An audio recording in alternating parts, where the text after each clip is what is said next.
तो भाई लोग, भोजपुरी खेसारी लाल यादव का एक वीडियो सोशल मीडिया पर बहुत तेजी से वायरल हो रहा है। आप लोग स्क्रीन में देख सकते हैं, बहुत शानदार यह वीडियो है। आप लोग इस वीडियो को देख सकते हैं। इस वीडियो को शेयर किया है खेसारी लाल यादव के इंस्टाग्राम आईडी पर, लोग जाकर देख सकते हैं। यह रील्स बनाया गया है जतवा के दतवा, इसी गाने पर खेसारी लाल यादव ने रील्स बनाए हैं, जो कि सोशल मीडिया पर बहुत तेजी से वीडियो वायरल हो रहा है।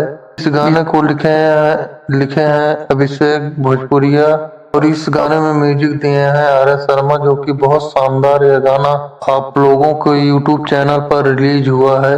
उसी गाने पर यह रील्स बनाया गया है, जो कि बहुत शानदार यह रील्स लग रहा है। इस गाने को गाए हैं खेसारी लाल यादव और शिल्पी राज।